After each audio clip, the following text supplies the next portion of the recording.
Hello po at magandang araw po sa lahat po ng listeners ng channel na ito. Pakinggan po natin ang panibagong kwento na siyang binahagi sa atin ni Carlo. Dear Miss Kay, sa edad kong 32, nasanay na akong mamuhay ng mag-isa sa probinsya. Itago niyo na lang po sana ako sa pangalang Carlo. Wala pang asawa at wala ring kasintahan. Hindi pa ako kailanman nakapasok sa isang seryosong relasyon dahil na rin sa pagiging abala sa pag-aasikaso ng maliit kong negosyo ng kopra at palay na pamana ng mga magulang ko na pareho ng yumao. Pero aminado kong may mga gabi na sadyang nakakalungkot ang mag-isa sa isang malaking bahay.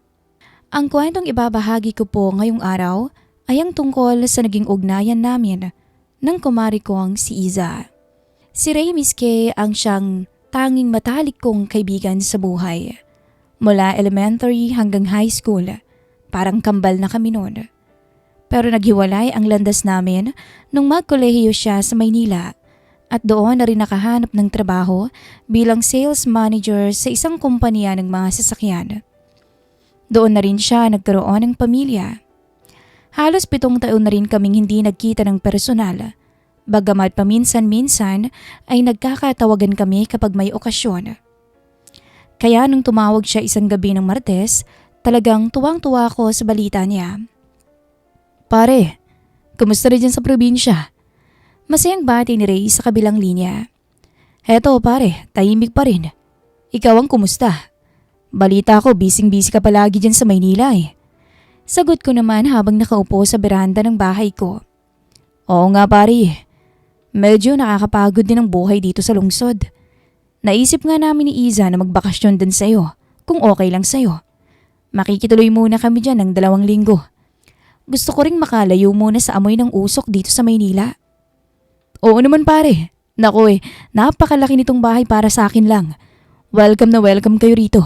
Kailan ba kayo pupunta? Sa Biyernes na ng hapon pare. Maraming salamat. Babawi ako sa'yo sa inuman pagdating dyan. Biro ni Ray bago binaba ang telepono. Nang sumapit ang Biyernes ng hapon, Miss Kay, maaga kong inihanda ang kwarto sa ikalawang palapag ng bahay. Mula sa bintana, kitang-kita ang malawak na taniman ng palay at ang mga puno ng nyog sa bakuran.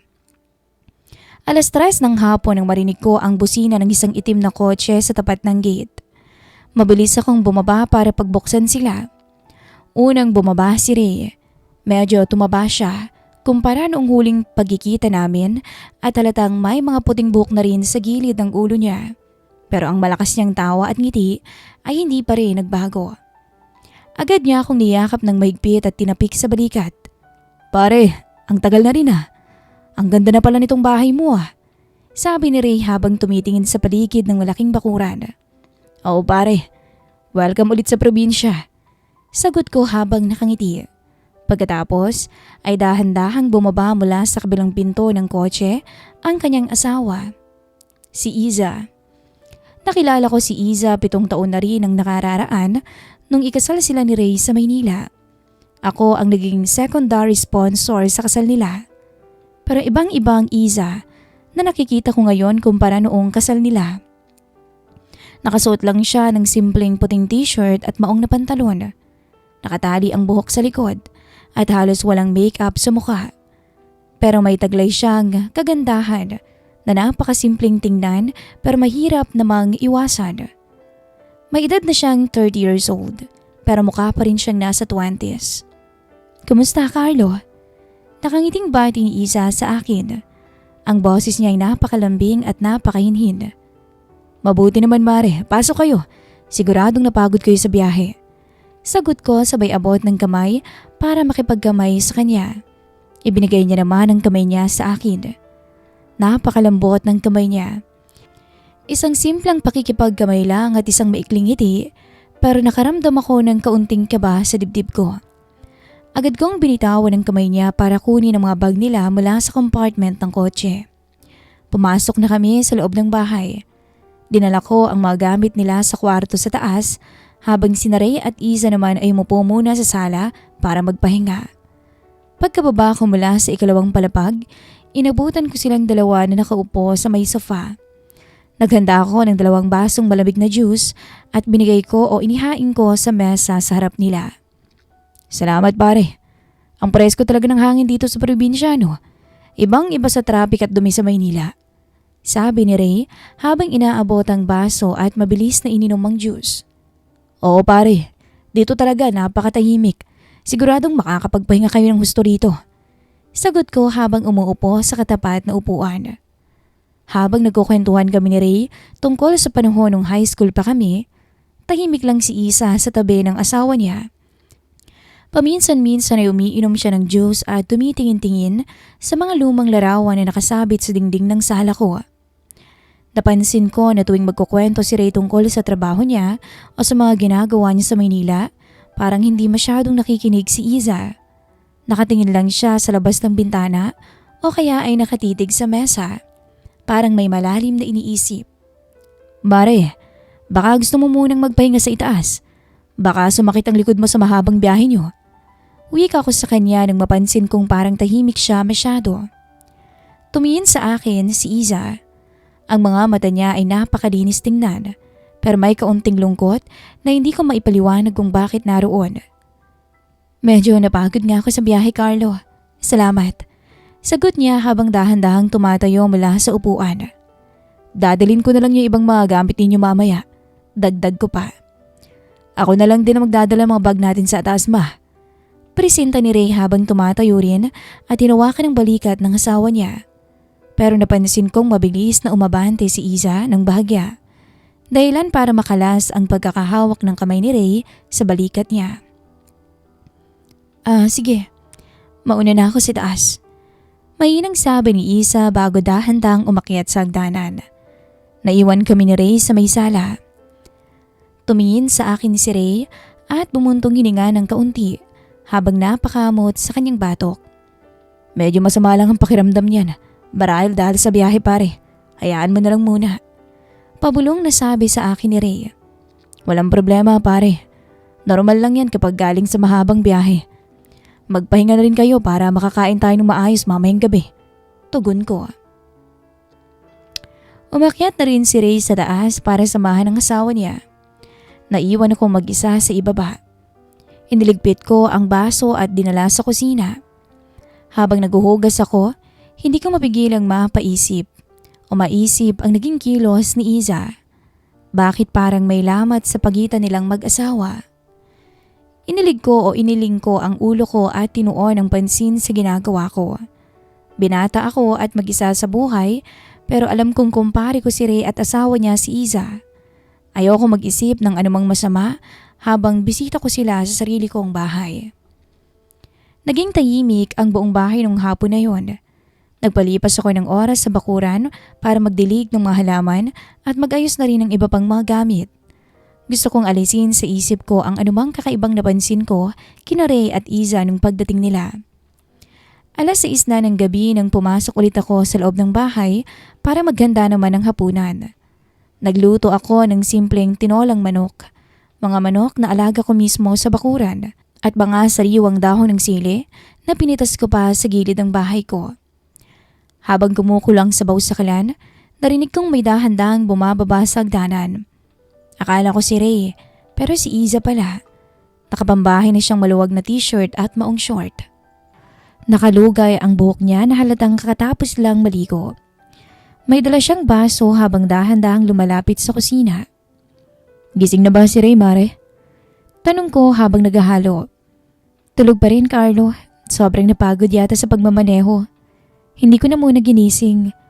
Sagot niya sa mahinang boses. Lumapit siya sa mesa at kumuha ng tubig mula sa pitsil.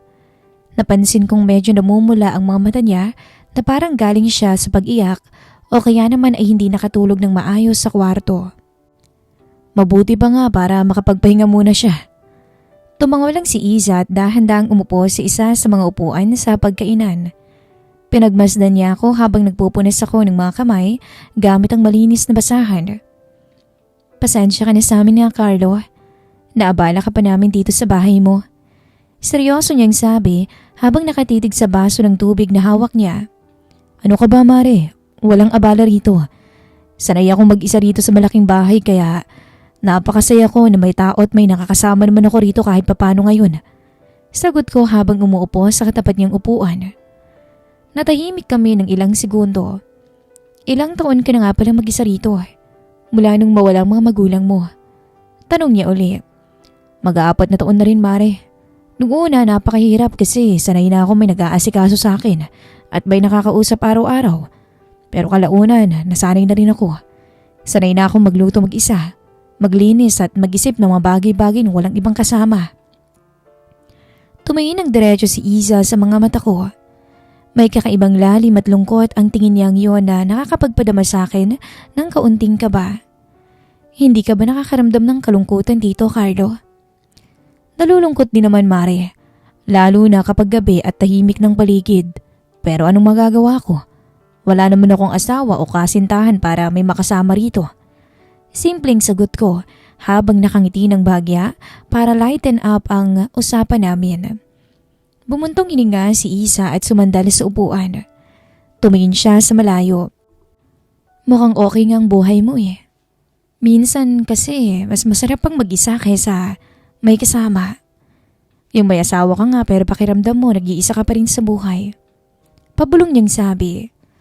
Kumunot ang noo ko sa sinabi niya. Alam kong tungkol sa relasyon nila ni Ray ang ibig niyang sabihin. Bakit mo naman nasabi yan, Mare? Maayos naman ang buhay niyo sa Maynila, hindi ba? Tanong ko. Umayos siya ng upo at niyuko ang ulo niya. Dito ko napansin ang kaunting panginginig ng mga kamay niya sa ibabaw ng mesa. Maya-maya pa may pumatak na luha mula sa mata niya papunta sa ibabaw ng wooden table. Akala lang ng ibang tao maayos kami, Carlo. Panimula niya habang pilit na pinupunasan ng luha sa pisngi niya. 7 taon na kaming kasal. Ang tagal naming sumubok na magkaroon ng anak. Bawat buwan at taon na dumadaan umaasa ako. Pero nung magpa-check up kami nung nakaraang taon, nalaman naming may problema si Ray. Hindi siya makakabuo kailanman. Nagulat ako sa narinig ko. Natahimik ako ng ilang sandali dahil hindi ko inakalang ganoon kabigat ang dinadala nila. Naiintindihan ko naman yun, Carlo eh. Patuloy pa ni Iza habang nanginginig ang boses. Tinanggap ko yun. Sinabi ko sa kanya na hindi naman mahalaga kung wala kaming anak na dalawa. Ang importante magkasama kami hanggang sa pagtanda namin. Pangakong magtutulungan kami. Pero hindi ko alam kung bakit nagawa niyang lokohin ako ng paulit-ulit. Tumingin uli si Iza sa akin. Punong-puno ng galit at sakit ang mga mata niya. Akala ko tapat siya sa akin. Hindi sumagi sa isip ko na lolokohin niya ako. At nito nga, 3 buwan pa lang yung nakakalipas. Nalaman ko lahat. Matagal na palang may ibang babae si Ray sa Maynila. Isang mas batang katrabaho niya sa kumpanya nila. Ano? Napasigaw ko ng mahina sa gulat. May ibang babae si Ray? Oo. Nakita ko yung mga message nila sa phone niya habang natutulog siya. At alam mo kung anong mas masakit, Carlo? Nung hinarap ko siya, nung kinumpronta ko siya, hindi man lang siya nagsorry. Hindi siya humingi ng tawad. Sinisisi niya ako. Sinabi niyang pakiramdam daw niya ay hindi na siya buong lalaki dahil baog siya. At ang babaeng yun, siya yung nagpaparamdam sa kanya na may halaga siya. Yumuko si Iza at tuluyang umiyak ng tahimik sa harap ko. Napakasakit, Carlo. Tinanggap ko ang kakulangan niya bilang lalaki. Pero nagawa pa rin niya akong lokohin at ipagpalit sa iba. Sumama lang ako sa bakasyon na to para lang subukang ayusin ang lahat. Pero tuwing titingnan ko siya, wala na akong nararamdamang pagmamahal. Galit at sakit na lang. Nalungkot at nagalit din ako para sa kanya. Hindi ko akalaing magagawa yun ng kumpare ko sa isang tapat at mabait na asawa. Dahil sa matinding awa at simpatya, dahan-dahan kong inabot ang kamay ko sa mesa at tinapik ang ibabaw ng kamay niya. Pasensya ka na, Iza. Hindi ko alam na ganyan pala kabigat ang pinagdadaanan mo. Mahinang sabi ko. Hinawakan niya ito ng mahigpit na parang doon siya kumukuha ng lakas. Tumayo siya mula sa upuan at lumapit sa tabi ng upuan ko. Nakatayo siya sa tabi ko. Napakalapit na amoy ko ulit ang mabango niyang buhok. Naiinggit ako sa magiging asawa mo, Carlo. Sa totoo lang. Base sa nakikita ko sa'yo, napakaswerte niya siguro. Pabulong niyang dagdag habang nakatitig sa akin. Ang puso ko ay parang may pumupukpok na napakalakas. Bago pa man ako makapagsalita ulit, narinig namin ang kaluskos ng mahakbang sa hagdanan mula sa itaas. Gising na si Ray. Mabilis na lumayo sa akin si Iza at bumalik sa kanyang upuan. Ako naman ay mabilis na tumayo at nagkunwaring nag-aayos ng mga plato sa mesa. Ang puso ko ay parang gustong kumala sa dibdib ko dahil sa matinding kaba. Bumaba si Ray sa hagdanan. Hawak-hawak pa niya ang kanyang leeg habang naglalakad patungong kusina. Pare, naku nakatulog yata ako ng sobrang haba. Bati pa ni Ray habang nag-uunat. Medyo sumakit kasing ulo ko sa biyahe kanina. Mabuting at nakapagpahinga ka pare. Sagot ko habang pinipilit naman na gawing normal ang boses ko. Nagluto ako ng tinolang manok, baka magustuhan nyo. Kain na tayo habang mainit pang sabaw. Umupo si Ray sa tabi ni Iza. Inabutan siya ni Iza ng kanit at ulam nang walang kaimik-imik. Napansin kong hindi man lang tumingin si Iza sa asawa niya. Si Ray naman, tila walang napapansin. Agad siyang kumain at nagsimulang magkwento tungkol sa trabaho niya sa Maynila. Habang kumakain kami, patuloy ang pagkuwento ni Ray. Pero sa bawat salitang lumalabas sa bibig niya, hindi ko mapigilang makaramdam ng kaunting inis. Dahil sa mga naikwento ni Iza kanina tungkol sa pambababae niya, nabawasan ang respeto ko sa kanya bilang kumpare ko. Sa kabila nun, pinilit ko pa rin makinig at sumagot sa mga kwento niya para hindi halatang may alam ako. Nakalipas ang 2 araw, naging maayos ang pakikitungo namin sa isa't isa kapag nakaharap si Ray. Pasyal sa bukid sa umaga, simpleng kain sa tanghali at kwentuhan sa hapon. Pero sa tuwing magtatama ang paningin namin ni Iza, may kakaibang tensyon na nabubuo sa pagitan naming dalawa. Walang nagsasalita tungkol sa nangyari sa kusina nung unang gabi, pero ramdam naming dalawa na may nagbago sa pagitan namin. Nang 1 linggo na ang bakasyon nila, nagpaalam si Ray na pupunta muna sa bayan. Pare, pupunta muna ako sa bayan na. May kailangan na akong biling piyesa ng sasakyan sa auto shop at may aasikasuhin din ako sa bangko. Paalam ni Ray habang sinusuot ang kanyang sapatos sa pinto. Sige pare, mag-ingat ka sa pagmamaneho. Medyo mabibilis ang mga sasakyan sa highway. Bailin ko sa kanya. Salamat pare. Maiwan ko muna si Iza rito Baka hapon na ako makabalik Dagdag pa niya bago sumakay sa kotse at umalis. Nang makalayo na ang kotse ni Ray, lumabas ako sa malaking beranda sa likod ng bahay para magpahinga. Doon kasi ay presko ang hangin at kitang-kita ang malawak na tanim ng palay. Pagkaraan ng ilang minuto, narinig ko ang mahihinang hakbang ng tsinelas mula sa loob. Lumabas si Iza at tumayo sa tabi ko. Nakasandal sa wooden railings ng beranda. Nakasando siya ng kulay puti at maikling short. Amoy ko ang mabango niyang sabon na humahalo sa preskong hangin. Umalis na ba siya? Mahinang tanong ni Iza habang nakatitig sa bukirin. Oo, kakaalis lang ng sasakyan niya. Sagot ko naman habang nakatingin din sa malayo. Natahimik kami ng ilang sandali. Parang pareho naming iniisip ang mga bagay na hindi namin masabi kapag narito si Ray. Iza, panimula ko habang dahan-dahang humaharap sa kanya. Iniisip ko pa rin yung mga naikwento mo sa akin nung isang gabi sa kusina. Pumuntong hininga siya at tumingin sa akin. Ang mga mata niya ay may halong lungkot at pangamba. Nababawasan ng respeto ko kay Ray, Iza. Matalik ko siyang kaibigan mula pa bata kami pero hindi ko akalaing magagawa niya yun sa'yo. Matapos mo siyang tanggapin ng buong buo. Seryoso kong sabi. Iyon ang masakit, Carlo. Pabulong niyang sagot. Inalaan ko ang ilang taon ng buhay ko para maging mabuting asawa. Tinalikuran ko ang pagtatrabaho ko noon para sa kanya.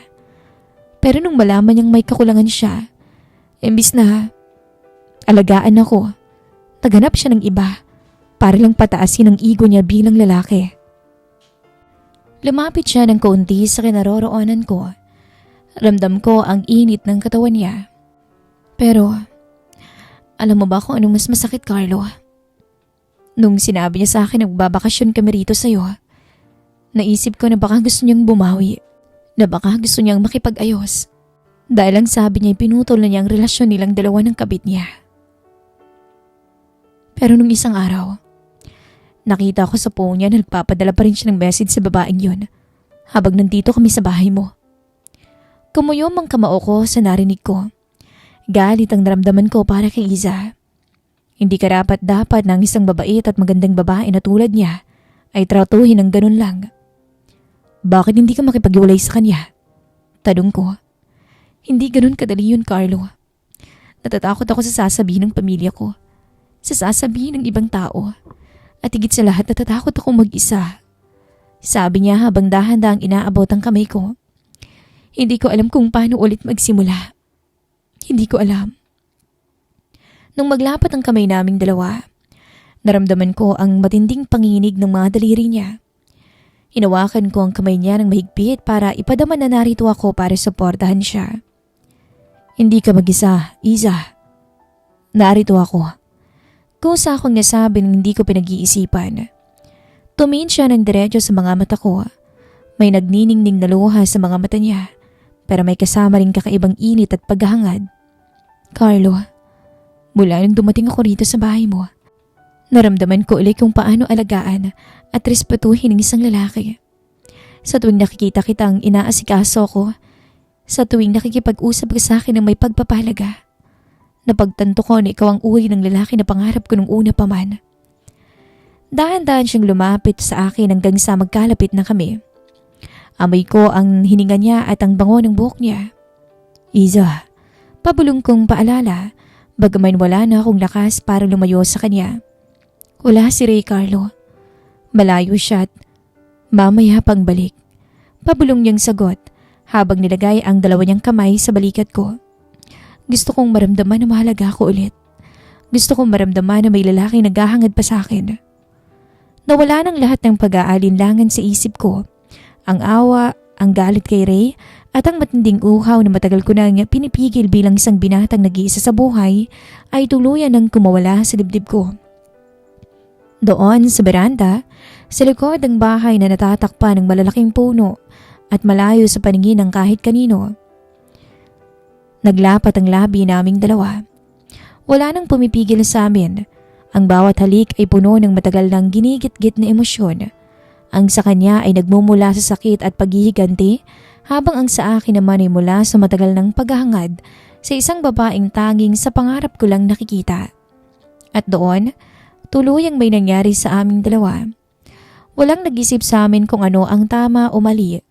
Tuluyan naming tinawid ang guhit na nag-uugnay sa amin bilang magkaibigan. Pinaramdam ko sa kanya ang lahat ng pagpapahalaga na matagal na niyang hindi nararamdaman. Habang binigay naman niya sa akin ang buong init at emosyon na matagal na niyang kinikimkim. Nung matapos, anong nang mangyayari sa atin ngayon, Carlo? Pabulong niyang tanong. Ang boses niya ay may halong relief ngunit may kaunti ring takot. Tumingin ako sa kanya at hinawakan ang kanyang muka. Hindi ko alam, Iza pero ang sigurado ako, ayokong makita kang nasasaktan ulit at hindi ko pinagsisisihan na may nangyari sa atin ngayon. Gumiti siya ng bahagya. Salamat, Carlo. Ngayon lang ulit ako nakaramdam na buhay ako at may halaga bilang babae. Mabilis kami nag-ayos bago sumapit ang 4:00 ng hapon. Bumalik si Iza sa ikalawang palapag para magpahinga, habang ako naman ay lumabas sa bakuran para kunwari nag-aasikaso ng mga halaman ko. 5:00 na ng hapon nang huminto ang kotse ni Ray sa tapat ng gate. Bumaba siya na may bitbit na plastic mula sa bayan at nakangiti habang pumapasok sa bakuran. Pare, naku medyo natagalan ako sa bayan. Ang traffic sa highway at medyo matagal bago nakuha ang piyesa sa auto shop. Masayang bati ni Ray habang lumalapit sa akin. Tumingin ako sa kanya. Biglang dumaan ang matinding kaba at guilt sa puso ko. Humarap ako sa kumpare ko. Ang taong niloko ko ilang oras pa lang ang nakakalipas. Pero nang maalala ko ang ginawa niya kay Iza, ang kanyang pambababae at kawalan niya ng respeto sa kanyang asawa, mabilis na pinalitan ng lamig ang aking konsensya. Maayos naman bang nakuha mong piyesa, pare? Malamig kong tanong habang nagpupunas ng mga kamay. Oo pare, maayos naman.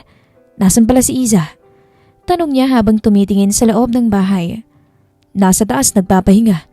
Medyo sumakit daw yung ulo niya kaninang tanghali. Sagot ko nang walang kurap.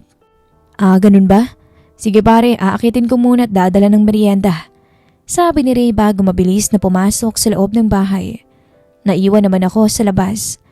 Napabuntong hininga ko ng malalim. Doon ko na-realize na hindi na akong dating Carlo na tahimik at walang pakialam sa mundo. May malaking pagbabago nang nangyari sa buhay ko at wala na akong balak bumalik sa dati. Naging mas mabilis ang paglipas ng mga araw sa natitirang araw ng bakasyon nila. Kapag nakaharap si Ray, kumikilos kami ni Isa na parang walang nangyari. Magkumpare kami ni Ray na nagkukwentuhan tungkol sa buhay-buhay at sa aming mga nakaraan. Pero kapag nagkakaroon ng pagkakataon na umaalis si Ray o kaya'y pumupunta sa bayan, bumibili ng inumin o matutulog ng maaga, patugong nakikita kami ni Isa. Sa bawat pagkakataong nagkakasama kami, lalong lumalalim ang aming ugnayan. Hindi na lamang ito basta paghihiganti. Naging totoong pagmamahal at pagkalinga ang nararamdaman ko para sa kanya at ganoon din siya sa akin. Nang sumapit ang huling araw ng kanyang bakasyon, nag-iimpake na sila ng mga gamit sa kotse. Maagang umaga at malamig ang hangin sa probinsya. Si Ray ay abala sa pag-aayos ng mga bag sa compartment ng sasakyan nila. Naiwan kami ni Isa sa may pinto ng beranda habang nagkukunwari kaming nagpapaalam ng normal. Salamat ulit sa pagpapatuloy sa amin dito pare.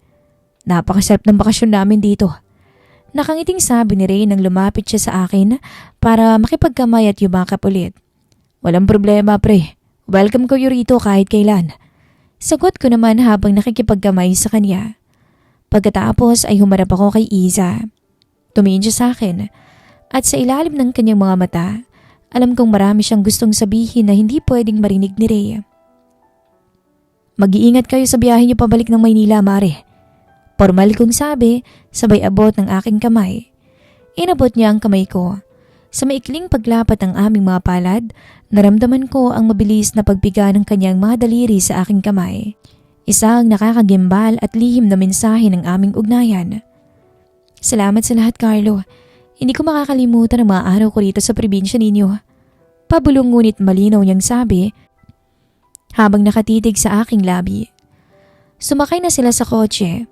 Mula sa bintana ng sasakyan, kumaway pa si Ray habang dahan-dahang umaabante ang kotse palabas ng gate.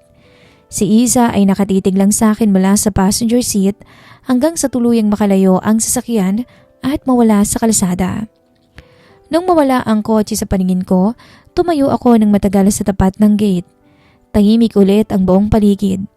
Ang hangin mula sa bukid ay umiihip ng mahina. Bumalik ako sa loob ng malaking bahay. Napakatahimik ulit ng salat ng kusina.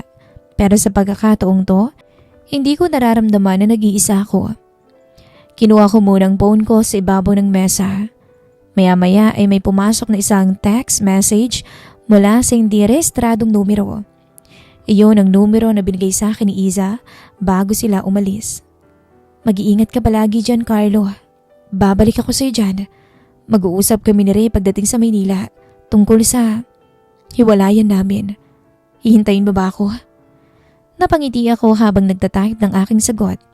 Hihintayin kita, Isa. Hindi naman ako aalis dito. Inlagay ko ang cellphone sa aking bulsa at tumingin sa malawak na bakuran. Alam kong marami pang gulo at pagsubok ang darating, pero handa akong harapin ang anumang mangyayari. Ang dating tahimik kong buhay sa probinsya ay may bago ng layunin at simula pa lang ito ng aming totoong kwento. Sa ngayon po, Miss Kay, nakalipas ng 2 buwan mula nung matapos ang bakasyon nila dito sa probinsya namin.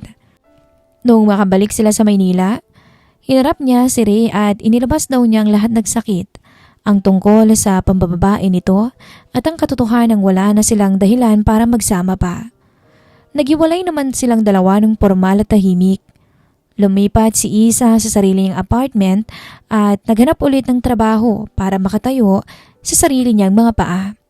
Kailanman, Miss Kay, ay hindi nalaman ni Ray ang nangyari sa amin ni Isa noong nagbakasyon sila dito sa bahay ko. Para sa kanya, Naghiwalay sila dahil lang sa mga sarili nilang problema. Hanggang ngayon, Miss Kay, hindi pa rin kami nagkikita ng personal ni Isa. Nagkasundo kasi kaming dalawa na huwag muna. Pareho namin gustong pakalmahin muna ang lahat. Ang pamilya niya, ang mga kakilala nila at ang buong sitwasyon. Ayaw namin gumawa muna ng panibagong ingay habang mainit pa ang hiwalayan nila. Sa ngayon, araw-araw lang kaming magka-chat at magka-video call. Tuwing gabi, pagkatapos ng trabaho ko sa bukid at ng trabaho niya, nagkukwentuhan kami sa cellphone tungkol sa kung ano-ano. At sa totoo lang, kontento na kami sa ganung setup sa ngayon. Nakakatulong din to para mas makilala pa namin ang isa't isa nang walang halong pagmamadali. Nare-respeto namin ang tamang panahon. Walang nagmamadali, wala ring nagpo-post sa social media at walang nakakaalam ng relasyon naming dalawa. Sapat na sa amin na alam naming pareho kung ano ang totoong nararamdaman namin habang dahan-dahan naming inaayos ang mga buhay namin para sa hinaharap. Hanggang dito na lamang po, Miss Kay, ang kwento ko. Maraming salamat po sa pag-ere dito sa inyong channel. Nagmamahal, Carlo.